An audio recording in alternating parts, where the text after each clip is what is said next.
சிலருக்கு வீடு யோகம் இருக்குது, சிலருக்கு தொழில் இதில் வருமானம் இதெல்லாம் இருக்குது. ஆனால் வாகன யோகங்கிறது எல்லாருக்கும் அமையறதில்லை. அந்த வாகன யோகம் யாருக்கெல்லாம் அமையும் அப்படிங்கிறத ஜோதிட ரீதியாக சொல்லுங்கள் ஐயா. ஓம் ஸ்ரீ குருப்யோ நமஹ. அருள் பழுத்த பழச்சுவையே கரும்பே தேனை ஆரம்பிதே என் கண்ணே அறியவான பொருள் நித்தும் தன்பொருளே பொருணம் நீங்கா பூர்ணமா நின்ற ஒரு பொருளே யான் சொன்னும் இல்லை பங்கேளே. அது அருமையான கேள்வி கேட்டிருக்காரு வாகன யோகத்தை பற்றி. இந்த வாகன யோகம் அப்படிங்கிறது அந்த காலத்தில் ஒரு சைக்கிள் வச்சுருந்தா எல்லாராலையும் வாங்க முடியாது. சைக்கிள் வச்சுருந்தாலே பணக்காரன்னு சொல்கிறது. இந்த வெஹிக்கிள் கண்டுபிடிப்பு எல்லாமே சமீப காலத்திலேயே முன்னேற்றம் தான். அப்படி இருக்கிறப்ப சில பேர் சொந்த யூஸுக்காக வச்சுருக்காங்க.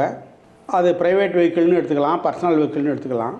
இன்னும் சிலர் தொழிலுக்காக வெஹிக்கிளை வாங்கி அதை உபயோகப்படுத்துகிறாங்க. இன்னும் சில பேர் அந்த வாகனத்தையே வாங்கி அதை வாடகைக்கு விடுறத ஒரு தொழிலாக வச்சுருக்காங்க. இந்த மாதிரி பிரிக்கலாம். இதெல்லாம் யார் யாருக்கு எப்படி ஜாதக ரீதியாக சாத்தியமாகும் என்பதை அவர் கேட்டிருக்கார்.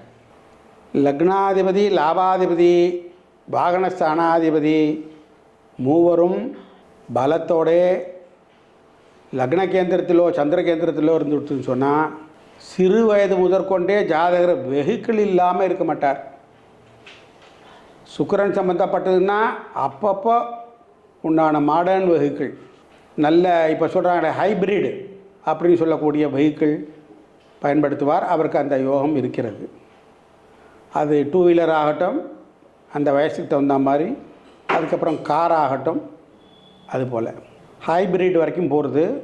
அது அவரவருடைய தேவை, அந்தஸ்து, அதை பொறுத்து இருக்குமே தவிர ஆக நல்ல வெஹிக்கிள் வாகன யோகம் அவர்களுக்கு நிறைந்ததாகவே இருக்கிறது இந்த கிரக கூட்டுகளினால். இதற்கு தசா புத்தி தேவையில்லை. அடிப்படையிலேயே 21 வயசு வந்தால் லைசன்ஸ் கொடுக்குறாங்க, எடுத்துகிட்டு ஓட்டுறார், அது சித்தியாகும். வாகனத்தை மேனுஃபேக்சர் பண்ணுற தொழிலுக்கு நம்ம போக வேண்டாம். இந்த வாகனத்தை வாங்கி விற்பனை செய்யக்கூடிய டிஸ்ட்ரிபியூட்டரை பற்றி கேட்குறார். அந்த டிஸ்ட்ரிபியூட்டருங்கிறதே ஒரு இடத்துல மேனுஃபேக்சர்டேந்து ப்ரொக்யூர் பண்ணி அதை ரீட்டைலர்ஸ்கிட்ட டிஸ்ட்ரிபியூட் பண்ணுறோம். ஸோ அந்த தொழில். அப்போது டிஸ்ட்ரிபியூஷன் என்பது 3ஆம் இடம், வெஹிக்கிள் 4ஆம் இடம், அதுவே தொழிலாக பெறுறது அதுக்கு 7ஆம் இடமான 10ஆம் இடம். அதில் ஆதாயம் இருந்தால் தான் அந்த தொழிலை செய்ய முடியும் 11ஆம் இடம். இவர்களுடைய தொடர்பு இருந்து லக்னாதிபனுக்கு கிடைத்து விட்டால் ஏதோ ஒரு வகையில் கூட குரு இருந்து லாபஸ்தானத்தை பார்த்தா இதில் விற்பனை அமோகமாக போகும். இந்த டிஸ்ட்ரிபியூஷன் வியாபாரம், டீலர்ஷிப் வியாபாரம் அமோகமாக போகும். ஏன்னா இருக்கிறதுலே குரு பணக்கார கிரகம், அதனால் ரிச் பெனிஃபிட்னு அர்த்தம், லாங் டேர்ம் பெனிஃபிட்னு அர்த்தம். அதே போல் இப்போ வாகனம் பர்சனல் யூஸுக்கு வாங்குகிறேன், அதை கேஷ் கொடுத்து வாங்கலாமா இல்லை கடனில் தான் போகணுமா அப்படின்னு பார்க்கணும். இது உலகம் முழுக்க செல்லும். நம்ம சொல்லப்போகிற ஸ்டேட்மெண்ட் உலகமுள்ள அனைத்து ஜாதகர்களுக்கும் பொருந்தும். சுக்கிரன் சந்திரன் எல்லாம் அமைஞ்சிருக்கு.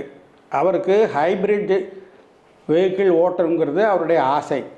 ஆனால் வாங்கிறதுக்கு உண்டான தகுதி இருக்கிறது. அவர் என்ன கேள்வி கேட்குறார்? புதிய வாகனம் வாங்கவா, ஹைப்ரிட் வாகனம் வாங்கவா, என் பேரில் வாங்கலாமா, மனைவி பேரில் வாங்கலாமா, அதை கேஷ் கொடுத்து வாங்கலாமா, இல்லை லோன் போட்டு வாங்கலாமா, இதில் எது அனுகூலங்கிறத சொல்லுங்கன்னு சொல்கிறார் அவர். அப்போ அவர் கேட்குறது நியாயமான கேள்வி. ஒரு ஜோசியன் எப்படி பதில் சொல்லணும்? 4ஆம் வீட்டுக்காரனோட சனி சேர்ந்துடுச்சின்னு சொன்னால் அவன் செகண்ட் ஹேண்ட் வெஹிக்கிள் வாங்கினா எவ்விதத்திலும் சேதம் வராது, ஆக்சிடெண்ட் வராது. அவன் புதிதான கார் வாங்கிவிட்டால், ஏன்னா 4ஆம் வீட்டுக்காரனுக்கோ 4ஆம் வீட்டுக்கோ குருவோட சம்பந்தம் இல்லை, அதனால் அவன் செகண்ட் ஹேண்ட் தான் வாங்கணும். ஆனால் இந்த ஜாதகர் செகண்ட் ஹேண்ட் வாங்கிறதுக்கு பதிலாக ஆசைப்பட்டு சொந்தமாக புதிய கார் வாங்கிவிட்டார். நடக்கிறது குரு தசை முடிய போகிறது. இந்த தருவாயில் அவர் வாங்குகிற போது சனி தசை ஆரம்பிச்சுது. இந்த வண்டி வேறொரு ட்ரக்கு வந்து மோதி காரணம் இல்லாமல் சுக்குநூறாக போய்விட்டது. ஏதோ இன்சூரன்ஸ் பணம் கிடைத்தது, இவ்வளவு தான் சமீபத்தில் நடந்தது. ஏன்னா சனி அப்புறம் அந்த வண்டியினுடைய ஃபோட்டோவை எனக்கு அனுப்பிச்சிருந்தார். அதில் 8ஆம் நம்பர் சம்பந்தம் ஏற்பட்டிருந்தது. அதனால் அவருக்கு நடப்பதோ சனி திசை, அதனால் அவரோ சிம்மலக்கணக்காரர், அதனால் 4ஆம் வீட்டுக்காரனோட சனி சேர்ந்துருக்கு. இந்த சூழ்நிலையில் அந்த 8ஆம் நம்பர் பக்கத்தில் சில வண்டிகள் இருந்தும் இந்த 8ஆம் நம்பர் உண்டான வண்டி மட்டும் சேதமடைந்து விட்டது. அப்போ ஹைப்ரிட் வாங்கியிருந்தால் பலத்த சேதம் ஏற்பட்டிருக்கும். நல்ல வேளையாக ஜாதக ரீதியாக யோசனை சாதாரண கார் வாங்கி கொள்ள அறிவுறுத்தப்பட்டது. அவரும் சாதாரண கார் வாங்கினார். இப்படியாச்சு. இப்போ அதே கேள்வியை மறுபடியும் கேட்கிறார். இன்சூரன்ஸ் பணமும் வந்து விட்டது, இந்த கார் டேமேஜ் ஆகிவிட்டது, மேற்கொண்டு வாங்கணும், இதற்கு என்ன வழி அடுத்தது? மனைவி பேரில் வாங்கலாமா? அங்கெல்லாம் வட்டி வேறு ஜாஸ்தி, சரி என்ன பண்ணுறது அப்படின்னு கேட்குறாரு. மனைவி யோகமாக இருந்தால் மனைவி பேரில் வாங்கலாம், ஒரே வரியில் ஆன்சர். அதனால் மனைவிக்கு வாகன போகிறவரத்தில் யோகம் இருக்கும், அந்த மனைவிக்காக வாகனத்தில் எந்த கஷ்டமும் வராது. இதான் ரூல்.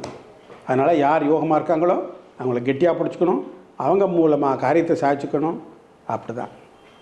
இதில் இன்னும் சில பேர் கேட்பாங்க, சரி நான் ஸ்கூட்டர் வாங்கட்டுமா, சாதாரண நான் ஹைப்ரிட் மோட்டார் பைக் வாங்கட்டுமாம்மா. 4ஆம் வீட்டு அதிபதி செவ்வாய் சம்பந்தம் ஹைப்ரிட் வெஹிக்கிள், அதாவது ஹார்ஸ் பவர்ஃபுல் அப்படின்னு சொல்லலாம். சுக்கரனோட சம்பந்தம் சாதாரண ஸ்கூட்டர் அப்படிங்கிற வரைக்கும் சொல்லலாம், ஐடென்டிஃபை பண்ணி கொடுக்கலாம். வேறு ஏதாவது சம்பந்தமாக அது 6ஆம் இடத்தம் 4ஆம் இடத்தம் சம்பந்தம் இருந்தால் கடனில் தான் வாங்கணும், அப்போ தான் ப்ராப்ளம் இருக்காது. இல்லைன்னா செகண்ட் ஹேண்டில் போகணும், அப்போ தான் இதுலேருந்து எஸ்கேப் ஆகலாம். வேறு ஏதாவது சந்தேகம் இருந்தால் கீழ்கண்ட நம்பரை தொடர்பு கொள்ளலாம். வாழ்க வளமுடன்.